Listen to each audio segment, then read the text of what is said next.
Good day, friends. This is a voice-only video because, as you know, a face is just a distraction. First of all, thank you for being here. Your presence is very much appreciated.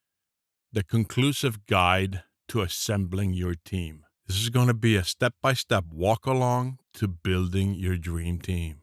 This is how to select your staff. You have to hire based on talent and hunger, as better explained in our video number 28. Smaller entities like yours, if you do your hiring yourself, and if you have to build your own team, need smart, quick-witted people.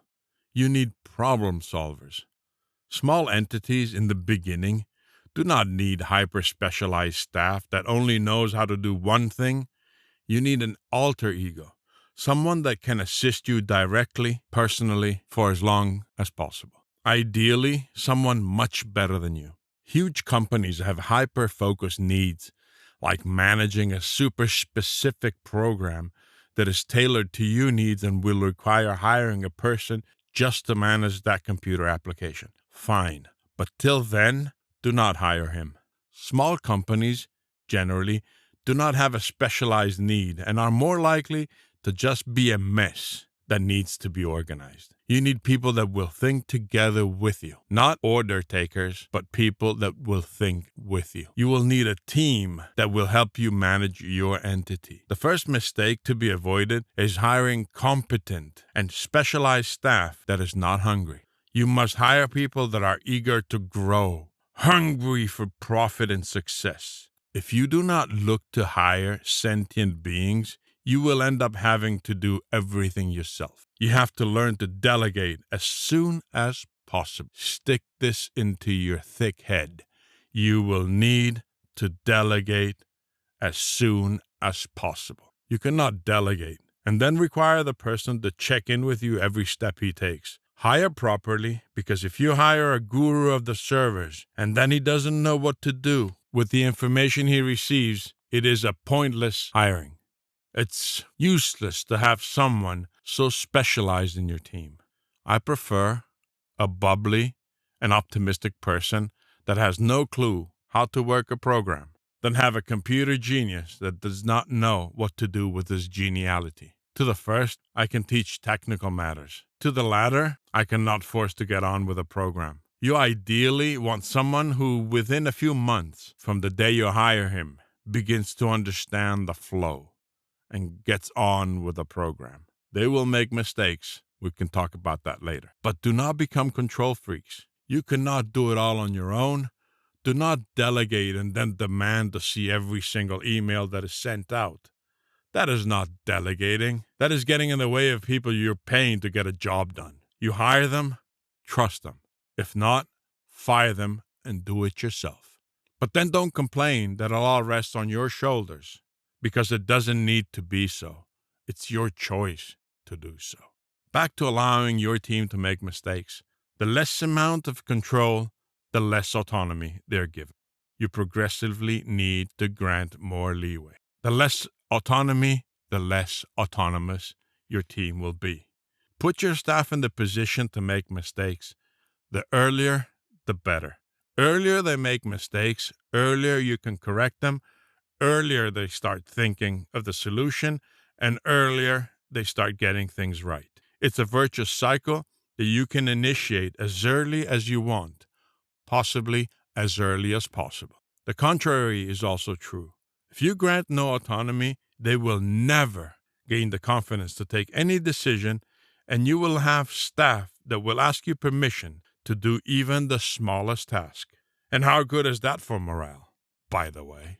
Making mistakes and not understanding where we went wrong without the ability to understand how to make it right is sabotaging your team from the onset. The best members of your team will only shine once they are allowed to express themselves. The mastermind, and I mean you, has to have the vision and drafts the strategy for that vision to be put in place. But it is the team that implements it, not you. Organic growth will take care of itself, and the team will gradually grow and evolve. Remember to leave your personality out of play, because You might not be as cool as you believe yourself to be. Bring no emotions or attitude to the main stage. You might be wrong. Be humble. Others might be better than you. And if you're hired properly, she should be. You have to relinquish control over the minute details.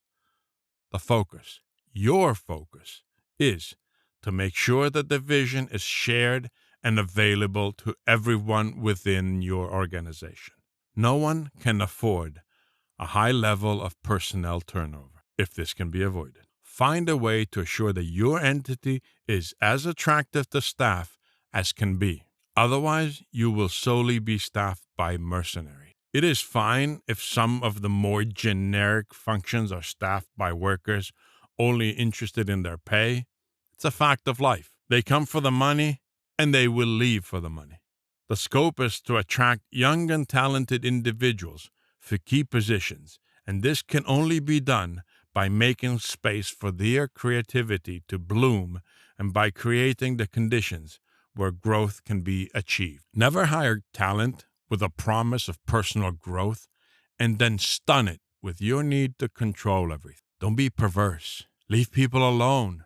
Technical experience can be taught, but you cannot infuse drive and ambition. You have to look for those traits during your hiring process. Individuals that are looking to be part of your team can have different work styles and ethics.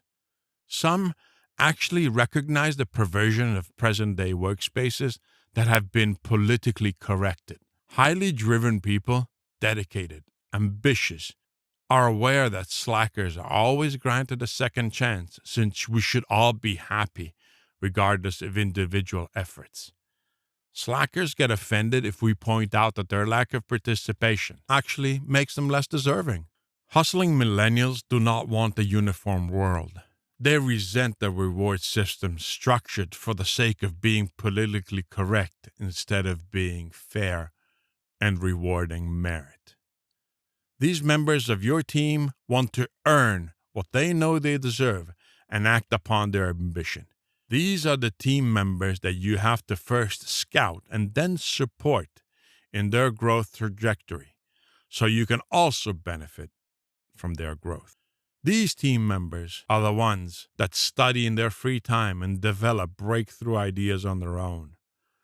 The others are the junkies, the party animals, those who get offended easy, kids that miss their mommy and need continuous confirmation and will resent not receiving daily praise.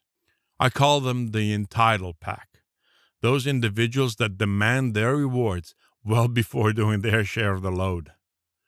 One such freeloader can actually and will effortlessly demolish a team of 20 from the inside. All you need is that one member who loves being the victim or the gossiper to do his magic. These such people need to be let go immediately. Better yet, not be hired entirely. One unrelated free tip for you. Praise and positive comments can move in any direction within your entity. Colleagues can praise each other and can also praise their junior. Criticism, on the other hand, must, and I stress must, only travel up. If you have a complaint or a critique, it must be addressed to your manager or supervisor only. Never discuss criticism or complaints with your colleagues or your juniors. They can't do anything about it anyway. Never is never, and always means always. To recap it, positivity, sideways and south, negativity, and critiques, north only. You will also need to check that every member of your team is honest. One who steals $1, if given the chance, will take $1 million. If necessary, you will need to test everyone's honesty, as you cannot have any doubt that your team has a rotten apple inside its barrel. Either you have a full trust or you don't. And if you do not, put the entire team to the test and never again have doubts. Doubts ruin the harmony, and harmony is a prerequisite of success. You will meet dishonest individuals. Get rid of them as soon as discovered. Also, do away with the time thieves or energy vampires. They will suck the life away from your team, and so will complainers. They need to go. Negative feedback is okay, the second is not, and at the third strike, the person needs to go. In conclusion, hire for talent, drive, and personality. Never hire skills or force skills. For more detailed information on this, refer to video number 28. In short, it's not the employee that should be chosen to be part of your team. You're actually choosing the individual who then becomes an employee. This is motivation and inspiration in the dark, and that is all I have for you today. Thank you. If you appreciate this channel, please consider subscribing and maybe sharing with a friend.